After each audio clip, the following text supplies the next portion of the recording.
You are listening to the Horse Radio Network, part of the Equine Network family.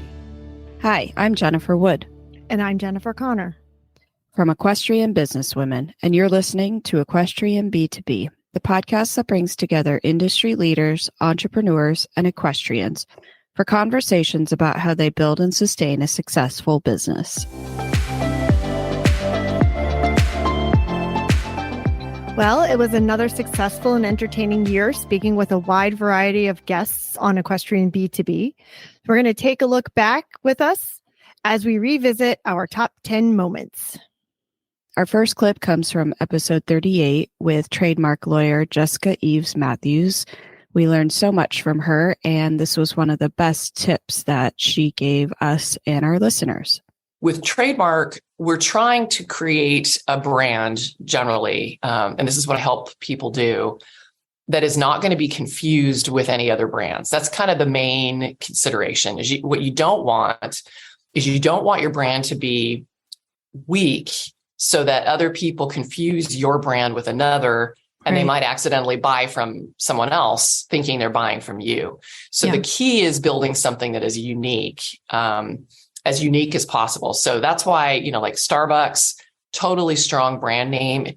And I think the thing that that people don't understand is often I hear entrepreneurs advising each other about how to pick a brand name. The worst thing you could do is pick a name that describes what you do.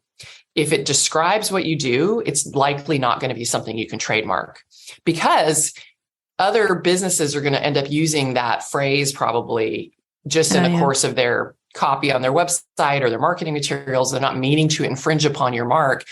And so the trademark office is probably not going to give you a trademark in that, because it would really restrain other people from using what is really, a phrase or a buzz phrase in the industry. Mm-hmm. So Starbucks is great because you can't tell from the name what it is. You can't tell that that's a coffee company. So that's great. And they chose the name based on a character in Moby Dick. And it's just totally memorable, right? Like you would never confuse Starbucks with any other brand. So that's what makes a really strong brand name. Jessica had so much incredible information in that whole episode, but that one I really liked because she could give examples for everything that she was talking about, and Starbucks was the perfect example there. Yeah, I really wish I'd listened to that recently, because I'm working on a project where I totally could have used that advice and I forgot about it. So it makes a lot of sense. And yeah, she had really great tips, and I enjoyed listening to her and how brilliant she is. I love that. So smart. Yeah. So our next guest was episode 40, Laurie Birnbach. She's a marketing and branding expert that I had met, and she just gave us some really good advice. So this is the clip that we picked out from her. And are there principles from a large corporate strategy that can be applied to small businesses? Absolutely. So I would say the number one thing is to not try to be all things to all people. Decide who you are, what your objectives are, and have that be your North Star. Yeah. We look at it as like casting a net versus having a magnet. So you want to create the magnet that you're going to draw business and people to you, versus going out and casting a net and trying to just find whatever you can find out in the field or the water or whatever. Yeah.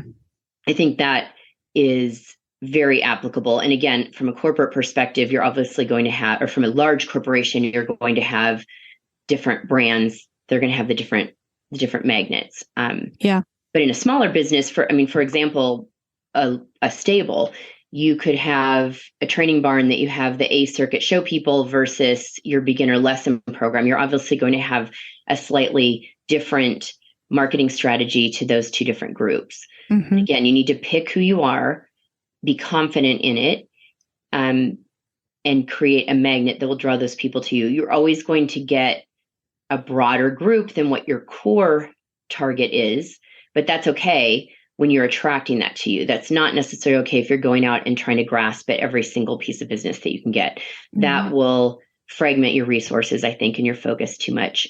I really loved Laurie. She had so much more to offer in that episode than just the short clip that we shared. But she did some branding stuff. If you guys want to hear about Tommy Bahama, she had a clip of there's a clip in there about that that brand and how it evolved. And after this particular episode, we ended up having her come to the networking brunch last year, and she did an amazing branding exercise with everybody. So I just think she's got some really great information and ideas for everybody. And I also liked that we were able to apply those theories to different types of businesses in the equestrian industry. I remember talking about, bigger, A-show barns directing lesson kids to, another local barn, whereas the lesson barn, if they have kids that have gone up through their program and are kind of at the limit of what they teach, they could pass them along to the A-show barn type of thing. And, she really talked about knowing who you are and what you want to provide. And I really liked reinforcing that message. Yeah. And I also like that she was able to apply it to all sorts of businesses, right? So she was able to take that corporate experience that she's had and break it down and make it applicable to the equine industry, not just in business, but also to barns, which I think is very helpful when we have people that can do that. Our next guest was Dr. Emily Urban Cordero. That's a little bit of an update. She was in episode 42, and after that, she went on to finish her doctorate at Cornell, and she had some really great insight for young people, and this is the clip that we picked for her. And what do you think you kind of learned from doing that work in different parts of the country? Well, the world, I should say. Sure. You know what? The biggest thing for me was this whole new sense of gratitude. We are so fortunate to have so much. And I think particularly in days where I'm just very frustrated that, bringing it back to the horse world, that ride didn't go well, or dealing with lameness issues. I mean, it just weighs so heavy. But I think having all these other life experiences or these other international global type experiences showed me just how lucky I am to interact with horses and horse people in any capacity. That is, of course, a lot of us always want to do a bit more, and sometimes we're financially a little stuck to do more, whatever that might be. But being so grateful that most of us do have the stability of our meal, our housing, if horses are in our life generally. And so I think for me, it was that whole sense of gratitude. The other thing, when I've spent time abroad and in different areas of the world and these agricultural projects and whatever, I have met some great business people. And I love, this brings it back to the podcast, I love thinking about business and have such an appreciation for people who do their business well. I spent quite a bit of time in one of the projects. It was co-funded by a former CEO of one of the largest food companies in the US, even globally. Just learned an incredible amount of business advice and wisdom from him. But then I've also seen some incredible business people, whether it's the taxi guy in his company picking up people from Kigali Airport in Rwanda, or just restaurants that have meal trucks that have just really figured it out business wise. And business, I kind of think of it from both the finance side and the relationship side. And I think that's my little side hobby. I love figuring out and learning about people's businesses, no matter what sector they're in. So I really like Emily. She hit on one of the most important things to me is gratitude. I think that it's really great that she was able to share her experience overseas, and that's what kind of she took away from being overseas. I hope that she inspires some young people to maybe look outside of this country and find some opportunities in other places. And then the second thing that is very near and dear to me is her talking about business, because I love to think about business and startups and corporations. And so, she was right bringing it back to the podcast. Like, yeah, the business part was so interesting in that she got to learn so much from other countries. Yeah, and I think it was really great to get to know her better when she came to the Saratoga Women in Business show. And, like we got to hang out with her during the day. We went out to dinner and had a group, and she and her husband and her daughter were a part of it. And I just think she's a great person who has so much wisdom to share. Even though she's not very old, like I feel like she's one of those people that has been mature since she was born. Yeah, probably. Yeah. And so smart, like, all of her work in agricultural science, and she has so much going on that she balances. That was part of what we talked to her about, was her dual careers. And I think people could get a lot out of this episode and what she talked about, and what she continues to do with her work. Yeah, that balance that she's created. She's very innovative. She's got great social media going, and I think that she's definitely contributing to the equine industry and agriculture as a whole. Our next clip comes from episode 45 with Chloe Phillips Harris, who is from New Zealand, and she does guided tours in Mongolia, in New Zealand, all sorts of different animals. And we just had so much fun talking to her. So we hope you enjoy this clip. I had this background in working with wild horses and training horses and horsemanship and eventing. And I saw a YouTube video of it, as you do, one day. And it was like of people like trying to clamber aboard these rearing, bucking, bolting horses in the middle of Mongolia. And I'm like, that looks great. That looks exactly like something I would like to do. Like as soon as I said, like, yes, this is for me. Fast horses, no fences, wide open spaces, and a way to test yourself. Like I just ticked every single box of what I wanted to do at the time. You and I are very different people, Chloe. Same. I mean, in theory, it sounds good to me, but there's no way I would actually do it. Yeah. I mean, maybe like 25 years ago, I would have done that. Still, though, it might have been a stretch. I'm not a camper.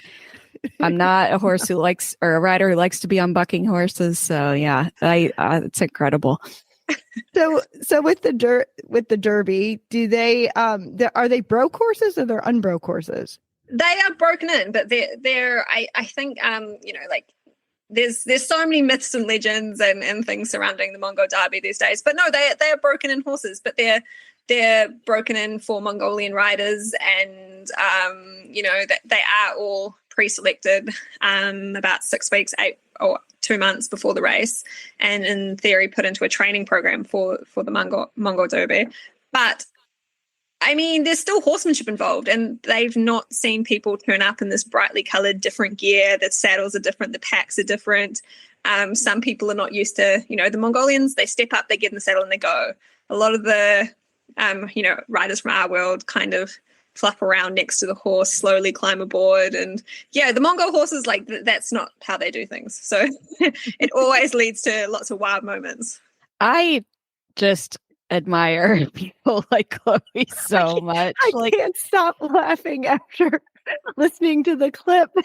I could never, ever. No. Like, it's just bonkers to me. And it's like people who think they're going to like drive a boat around the world. Like, what? No.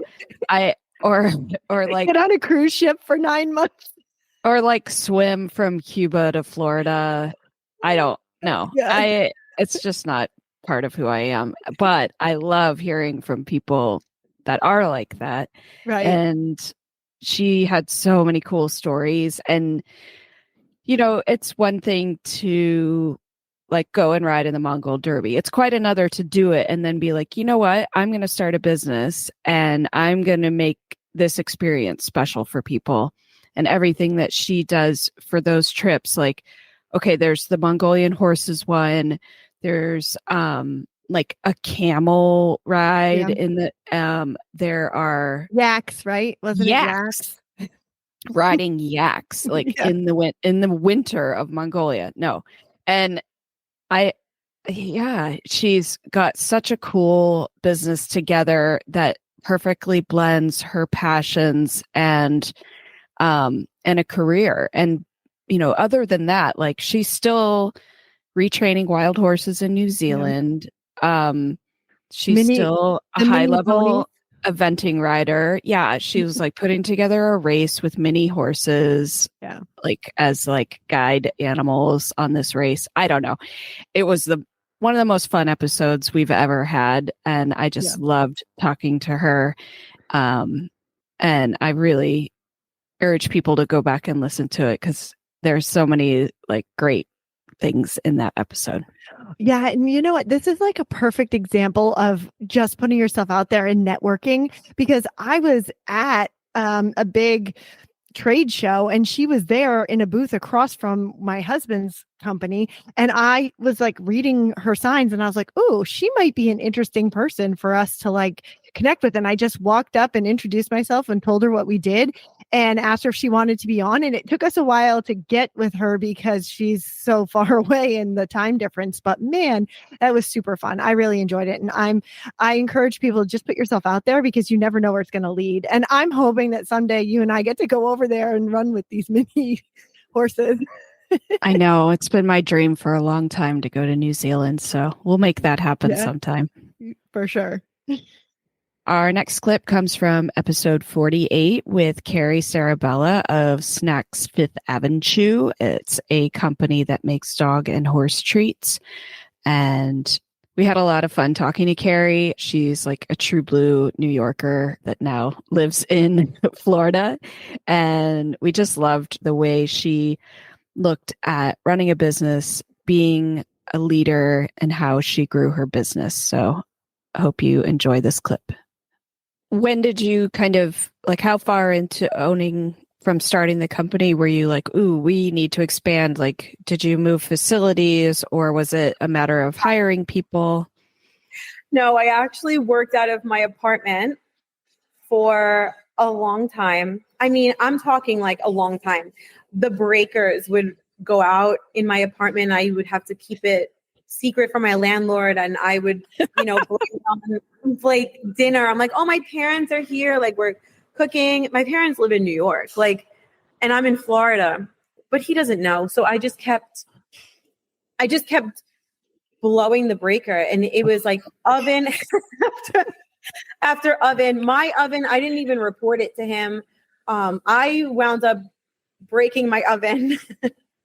And it was like electrical pad. So it was like a touch pad, not like, so it burnt out because I was using it so much. I had it all planned out. I was like, I'm going to wait until Thanksgiving so that I can tell him I was cooking a turkey, and the oven gave out because it was on for 24 hours trying to cook a turkey. Obviously this was not my idea because I don't cook. But my mom was like, you have to tell him you were like cooking a turkey. And I'm like, oh my God, like this. So we came up with this whole plan. And then I started buying like little convection ovens that were like probably like 18 inches. And I had them just anywhere I could fit them. And then like I even had one on my balcony at the time. It was crazy. And I had employees coming to my apartment. So I used to tell my front desk they were friends, and I made a deal with the guy in receiving. That way I can constantly bring my packages down there and do pickups. Like, it was crazy. If I thought about doing it now, I'm like, what was I thinking? Sometimes you hear stories of what people have done in order to be successful. And it really blows my mind of, what people will do and for how long they'll do it in order to make something work. And Right. I mean, it was obviously working for Carrie. Like, her business was growing by leaps and bounds. But in the beginning, the only way she could do that was to like literally cook everything out of her tiny apartment in Florida. Like, she only recently moved into a proper warehouse with like a proper big kitchen and with employees. So I just really admired her story and how much she put into it.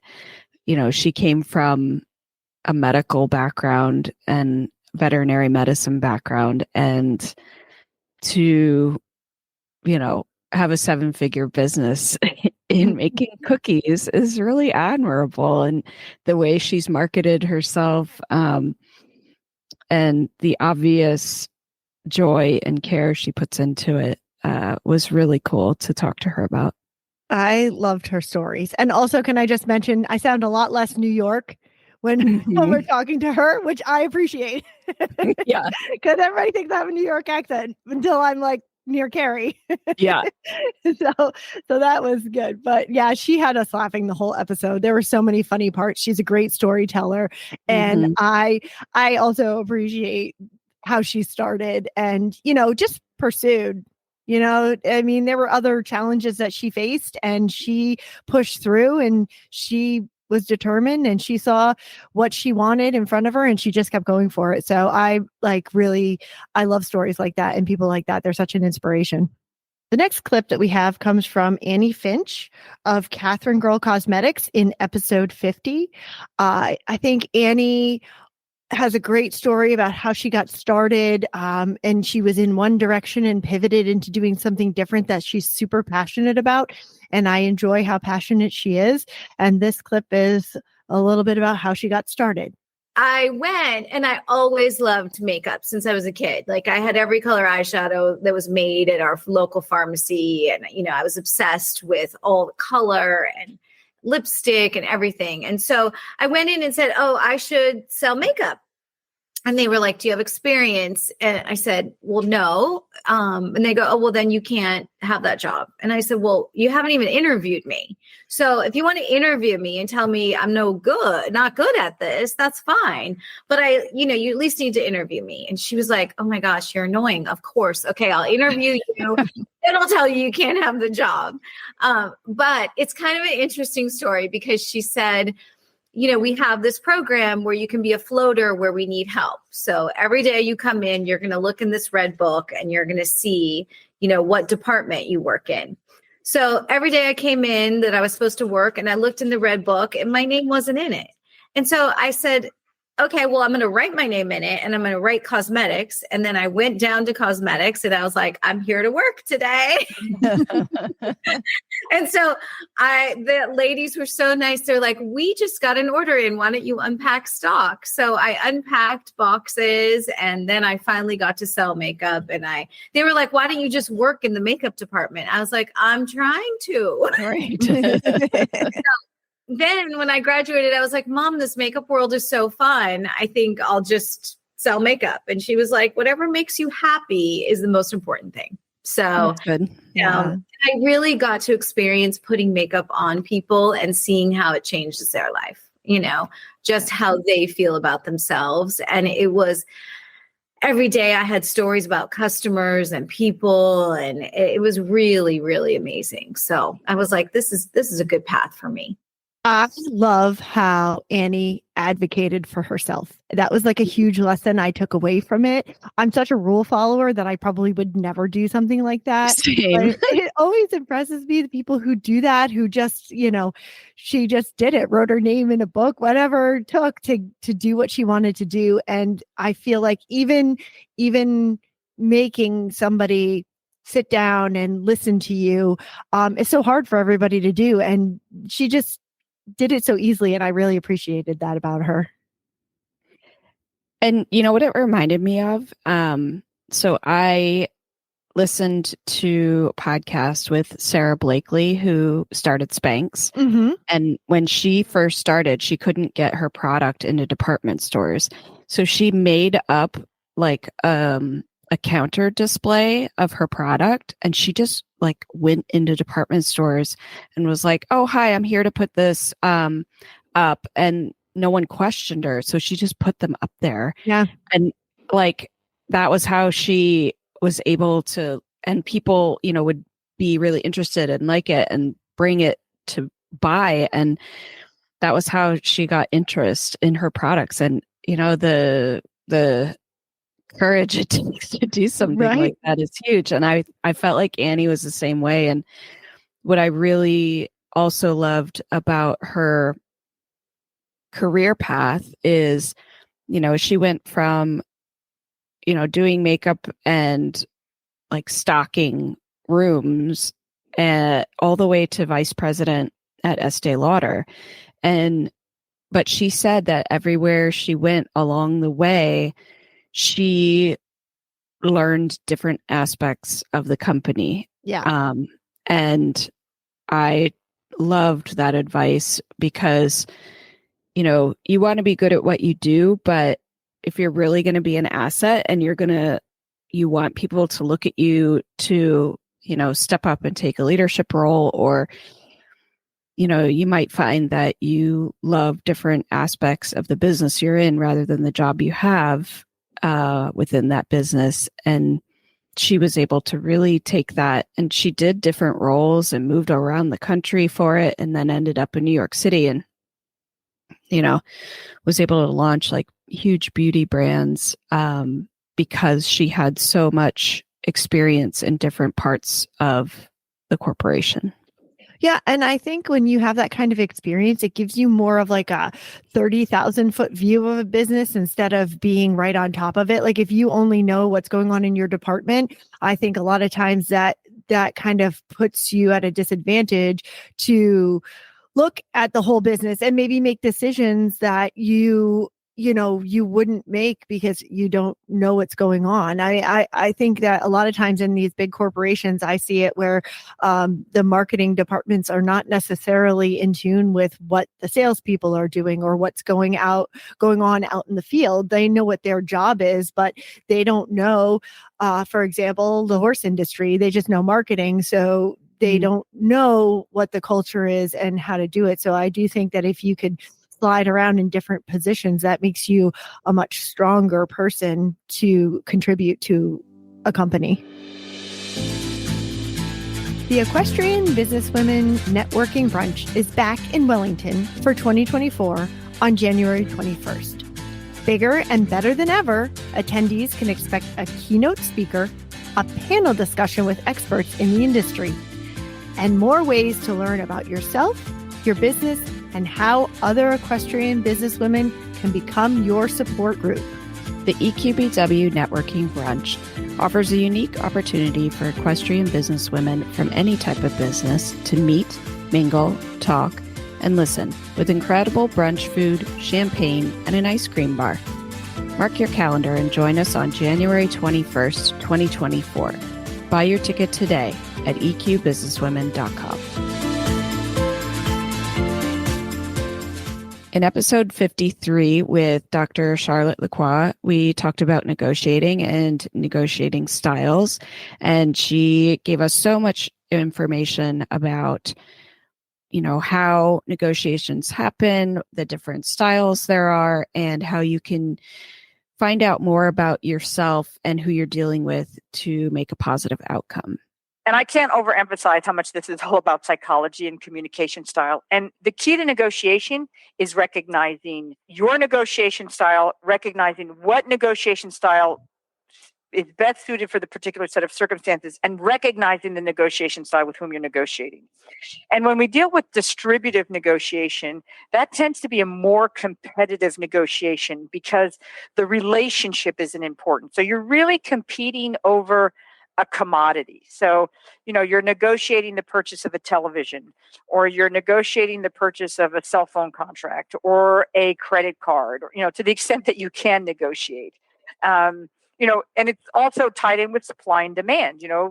Basic economics is that if there are more to choose from, you're in a better position than if there's only one to choose from, where you have zero leverage, right? Because if you want this particular thing, only one vendor that's going to provide it. And so that's the other important thing to understand is how much leverage do you have? Meaning, how many other options do you have? Do you have zero options, or do you have multiple options? The more options you have, the more leverage you have. So for example, if I'm negotiating to buy a television, I can tell them, look, you need to give me a better price here, or else I'm going to go someplace else, right? And if they know you can go someplace else very readily, and in fact, if you've done your homework and you've gotten cheaper other places, but you just like this place maybe because it's closer or they have the better brand or whatever it is, you might get them to move to where you want it. But there you're competitive, right? You're not, the relationship doesn't matter. When we're dealing with integrative, the relationship matters. So you have to be careful about being too competitive in your negotiations, because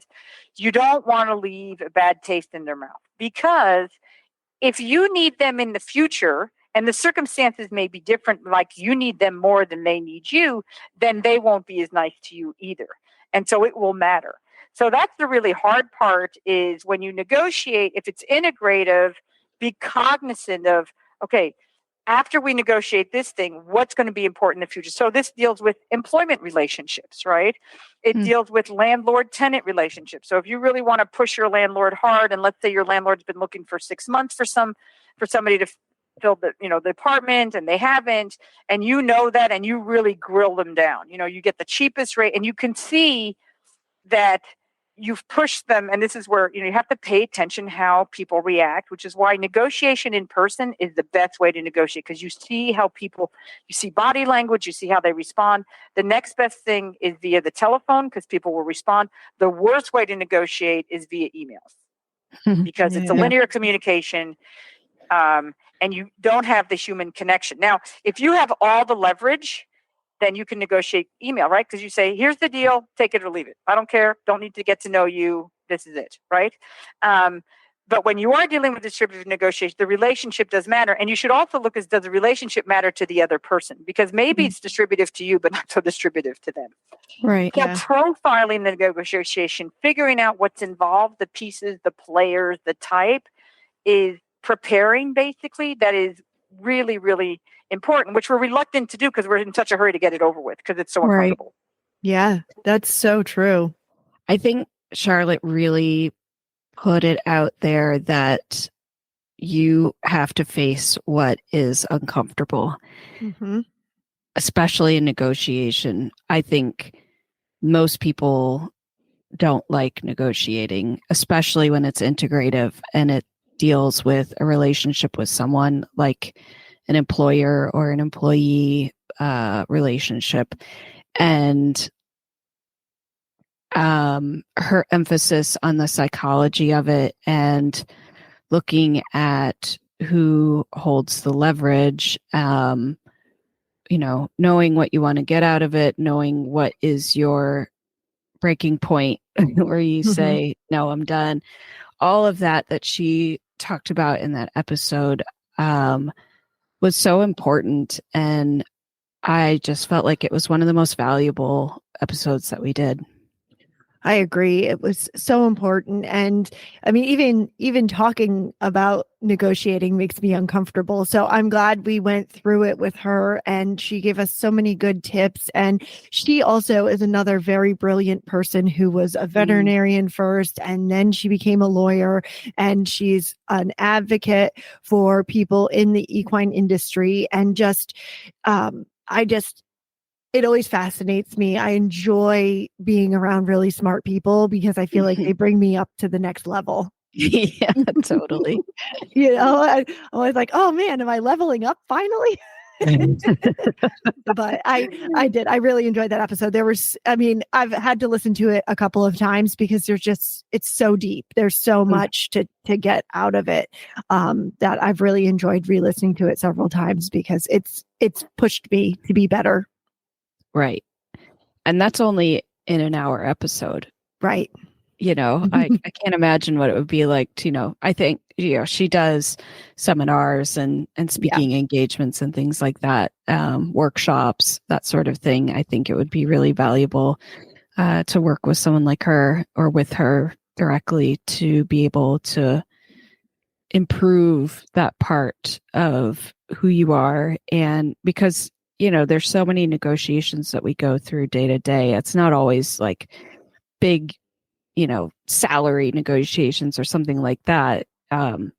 We use it in every day, whether it's with your family or myself negotiating. Do I want to go to the gym? Do I want to eat that cheeseburger? Totally. So I really thought it was a useful and great episode. Definitely useful and great. Our next clip comes from episode 56 with Lauren Tritton. She is a standardbred horse trainer, a mom, and she had moved her business internationally. She's somebody that I know. She's a real go-getter, and her stories were fascinating. And I really think that there was a lot to be learned from her. And this is just a short clip of some of the stuff she had to say. Do you have any regrets of leaving school? Yes and no. I wasn't very intelligent at school. I feel like the horses, I had a really bit of a rough childhood. My parents separated, and I went to the horses for comfort. And because I wasn't intelligent, I kind of got pushed to the side a lot.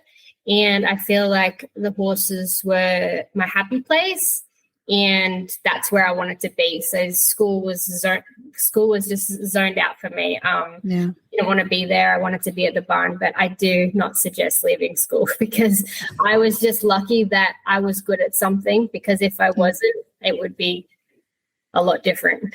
Yeah. Well, and I think, the school environment isn't for everyone. Not everyone can learn in that sort of structure. Yeah. But obviously, I think the intelligence is there. It was just the way they wanted you to learn didn't work for you, probably. No, it didn't. And I mean, I probably didn't try very hard either, because I knew what I wanted to do. Yeah. And that wasn't at school. But definitely. If I'm just very lucky that things fell the way they fell, because I would be working some really crazy job right now trying to earn money. It's just, right. You've got to be very careful that way. Yeah, but I think you also worked very hard for it as well. Yeah, for sure. You can't it sounds take that like away it. from yourself. I did work very hard. And I mean, I see a lot of young kids that don't work hard and just think that everything falls on a nice silver platter with a nice silver spoon sitting on the end of it. It does not work that way.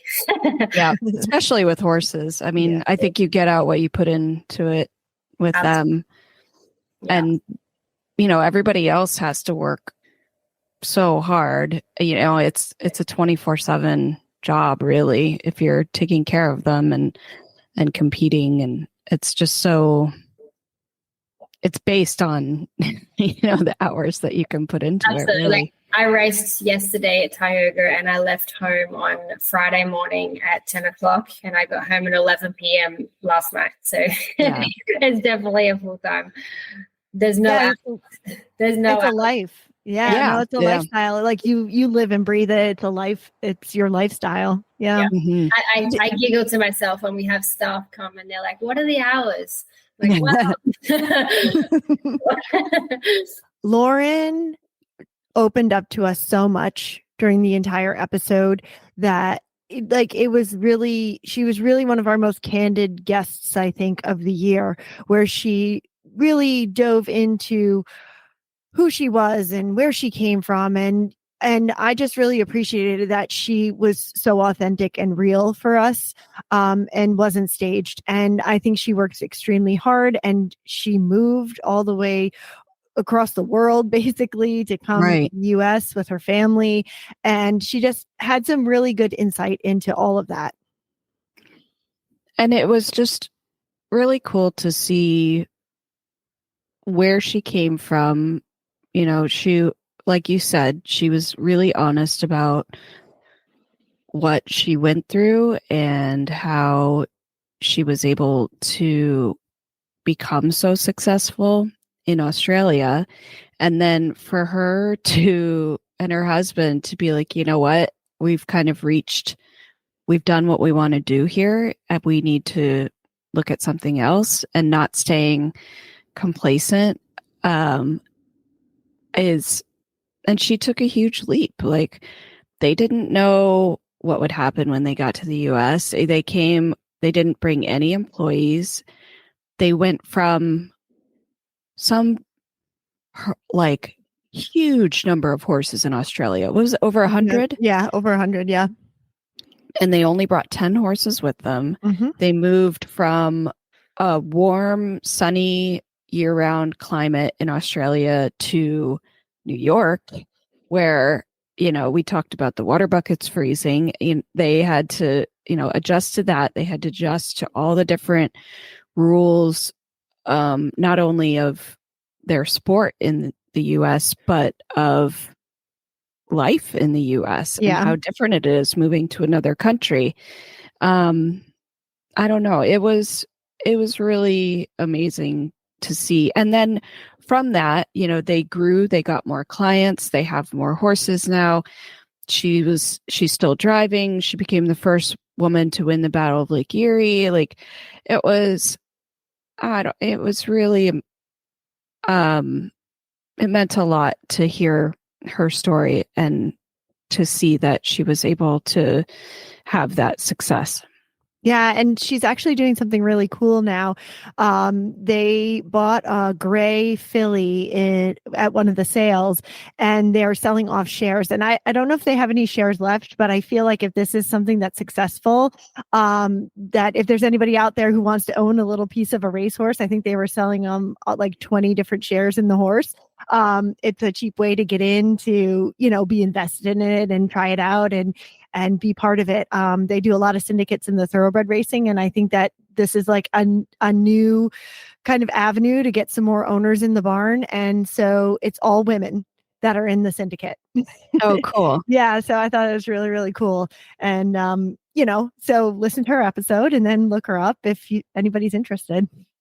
For sure. And I think that just goes to show like what she talked about in the episode of growing the sport and what it means to her to support her sport in the US and be able to have more people enjoy it. Yeah. Yeah. She's very passionate about her sport. And I really like that about her. I mean, also because I'm a standardbred girl, but anybody who's so passionate about a sport, who wants to support it, who wants to share their knowledge and open themselves up. And she does, she shares that with people. She's not afraid to sign an autograph or, shake a hand or bring people into the winner's circle and allow them to experience it. And that really came through in the episode talking about that. That's great. Yeah, I think all parts of the equine industry need to have a little more of that. Agreed. The next clip comes from episode 58 with Kat Gunther.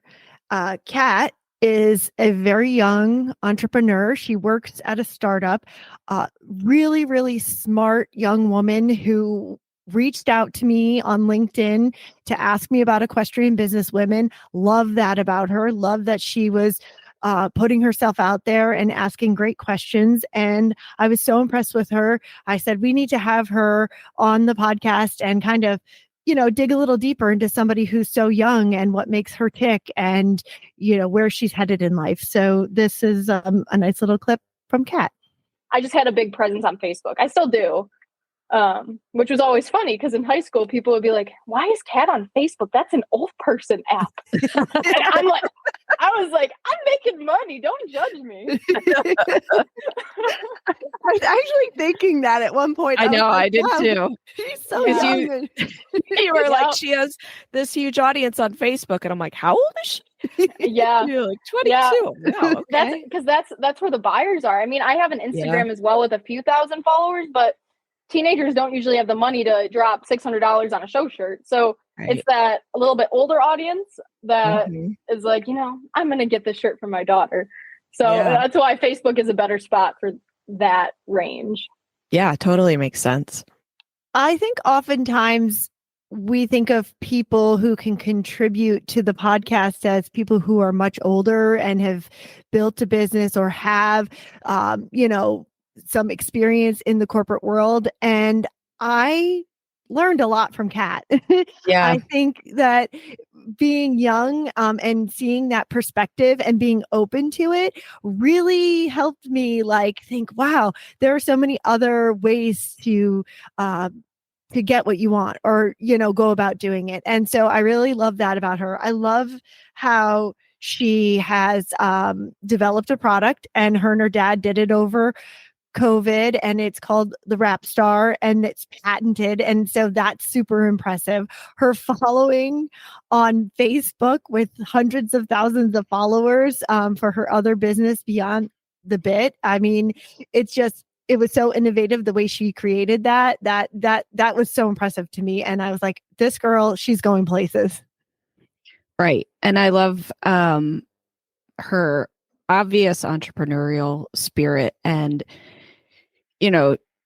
she did it because her parents wouldn't pay for her to horse show. So she had to find a way to make the money in order to support, her love of the sport and competing. And she was able to get to some of the biggest shows in the country. I mean, she did Congress and Youth World Show. And yeah, you're right. She was impressive but so relatable, so easy to talk to, really funny.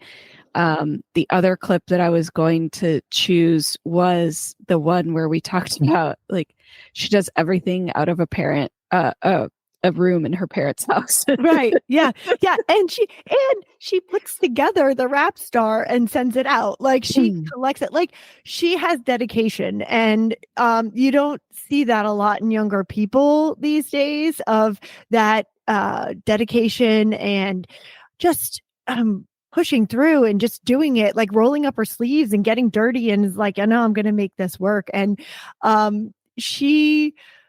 I have to tell you, I've introduced her to some other people, and every single person has been like, wow, she's so impressive. I'd like her to mentor my daughter.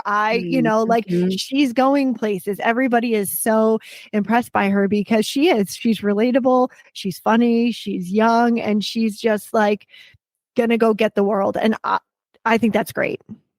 Yep. I really enjoyed talking to her, and I can't wait to see where she goes in the future. I know. I'm excited about her future for her. Our final clip comes from our final episode of the year with Kelly Giordano of Avenue Equestrian. We spoke with her about leadership and how one can become a better leader, as well as business strategy. And I think it was one of our favorite episodes of the year because of what we learned, the conversation that we had, and we just really enjoyed having this talk with Kelly. So we hope you enjoy this clip. So I think everybody can be taught to be a good leader. You have to be willing to listen. You're going to get some hard feedback, and it's going to hurt sometimes. One of my favorite bosses, who's an incredible leader, gave me some feedback, and I just bawled. I had to go for a walk around the building because I was crying so hard and I couldn't breathe. But it was some of the most transformative feedback I ever got in my life. And that was to be a little less emotional in meetings. I had been in a meeting with a VP, and she was saying things that I didn't agree with, and my face could not contain itself. And I was a junior employee, and she was the VP of a really big company, and it was super disrespectful. And so it's not that I was wrong, right? My facts were correct, but it was my response to that, which was incorrect. And with that, I think there's room to express yourself in a leadership position, but you have to be pretty mindful of when and how you express yourself, and if it's actually worth it to express yourself with emotion in a way. And usually it's not, right? I am a very expressive and a very emotional person. But when it comes to business, and when you want people to really hear what you're saying, you have to take the emotion out of it. And you have to tactfully communicate what you're trying to say in a way that the other person can receive it. And if your emotions are too big or you're too expressive, all of that is going to go away, and you're not going to get your point across. And you're actually just going to look a little bit like a lunatic. You're going to look a little unhinged, or you're going to look disrespectful. And so that was so hard. I thought about it for weeks. I still, right? It's been almost 10 years since I received that feedback. And it is something that so clearly sticks with me and was such a transformative moment. But I needed to be receptive to that. I respected her a ton. And I knew that she was giving me that feedback because she knew I could be better. And so surrounding yourself with people who will invest in you in that way is huge. And sometimes it's uncomfortable. I've had some really uncomfortable conversations with people that I wanted to learn from. Another kind of funny anecdote is that I had this spin instructor that she was amazing and would like get me out of bed at 8 a.m. on a Saturday when I was like in my early 20s in New York City. So like clearly I had been out very late the night before. And she was just so inspiring that I'd get up at 8 a.m. and take her spin class. And I loved her so much. And so I kind of stalked her for a long time. And then I got all my courage together and I said, can I take you for a coffee? I really want to learn from you. And to this day, 10 years later, she is one of my best friends. She was at my wedding. She's still a mentor of mine, helped me get Avenue Equestrian off the ground. And she gives me some tough love. We had a call last week and she handed it to me. And I was like, sugar, you're so right. And I have to listen to you. But she's made me better. And there's a lot of uncomfortable moments, but I know that she loves me and has my best interest at heart. And so it's things like that if you want to be a good leader, you can absolutely learn it. You have to be so invested in yourself and so invested in getting that skill in order to be uncomfortable and make it through that uncomfortability to come out on the other side. I don't know about you, but especially in that clip, especially, and throughout different parts of Kelly's episode, made me very self-aware and uncomfortable. Yes. Yeah, absolutely. I was like, oh, yeah, you're right. And I can think back to times in my life where I either was a bad communicator or a bad leader, or I made incorrect decisions. And I'm not sure that I always learned from them for a long time. And I think I can look back now and recognize my mistakes and be the type of person who will try not to make those again, or I'm trying to improve on things. So, but I wasn't always that person. And like she said, it does take a lot of hard work and working on yourself in order to be better in business and be a better leader. So that, I think that was another reason why this episode stuck with us so much. Yeah, I had the same feelings, and I just immediately went back to so many scenarios that I was like, oh yeah, I could have done better. I could have been better. I mean, I identify with her. My face says a lot of times. Oh my gosh, me too. It's a very hard thing to control. But, yes. I said it in the episode, I've had somebody tell me that I needed to have better control of my emotions. Not in that nicely. It was more like, hey, you need a thicker skin. And I didn't know how to take that when I was younger, but now I look back and I'm like, oh yeah, you know what? I do. And it's uncomfortable, but I loved everything about that episode when she was talking about strategy. And I'm thinking of all these things that I do in my life that I was like, I need that for this. I need that. I need her for this. I mean, really, I was like, gosh, she's so right about so many different things in building a strategy and where you want to go with your company and, being the leader of a company that I just loved that episode. Like, I think it tied up the whole year for us. That episode was really a good one to kind of end on in 2023. Yeah. And I look forward to what we're going to do in the coming year. Oh, me too. I mean, I think that we're so privileged to have all these ladies on the podcast. And I mean, even though we only get to spend like an hour with them, so many, I'm like, oh man, I wish we had 3 hours or I know a day to spend with them, because I just feel like I'm learning so much and about myself and, different ways to do things that it's so beneficial. Right. And half of them, I'm like, I wish you lived nearby so we could be friends. Yeah. Can we just go for coffee? Let's just go for coffee once a week, please. I know.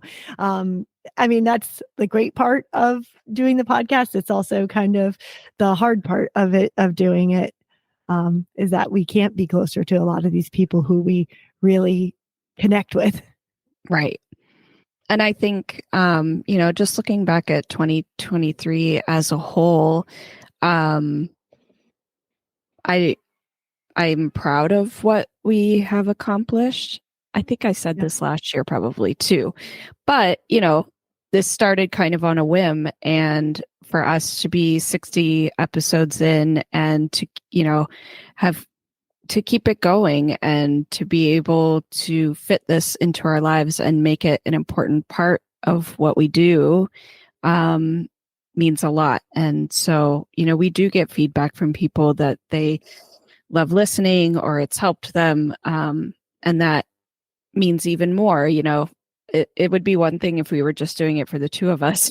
Right. Right. And while it does help us, the fact that other people get enjoyment or learn something from it means a lot too. So yeah, I think it's cool. It's cool that we're starting to be recognized as, people that they can turn to, or a podcast that's being recommended to them. I mean, I think that I'm really proud of it. I think that my family, I know, doesn't listen to this. And I think it's so funny because they have no idea it's like this secret world of mine that like people actually listen into us. And I love that. And I love our listeners for that. And I want to thank them for, going along on this ride with us, because we've really pushed our boundaries over the past couple of years to do this. And I'm proud of it. And I'm proud of you. Same here, Connor. Thanks. Yeah. And I think, looking into 2024, we have the networking brunch in Wellington coming up soon. We have other ideas of how to grow.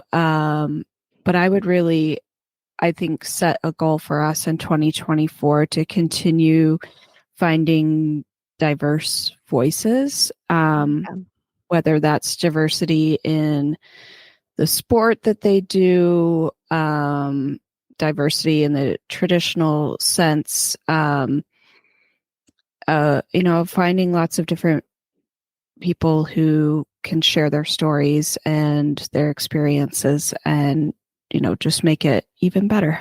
Yeah. And network, because I think that the more people that we find from different places and the more collaborations that can happen out of it, the better it is. And I agree. That's a great goal for 2024. We're going to wrap up today's episode, and you can find the links to the show notes at www.eqbusinesswomen.com. Equestrian B2B is out twice a month on the 1st and the 15th. You can find out more at eqbusinesswomen.com and follow us on Facebook and Instagram. Find Equestrian B2B wherever you get your podcasts, and be sure to follow, subscribe, and leave a review. You can have all 20 plus shows of the Horse Radio Network with you wherever you go with their free app for iPhone and Android. Go to your app store and search Horse Radio Network. Now, go revisit old episodes.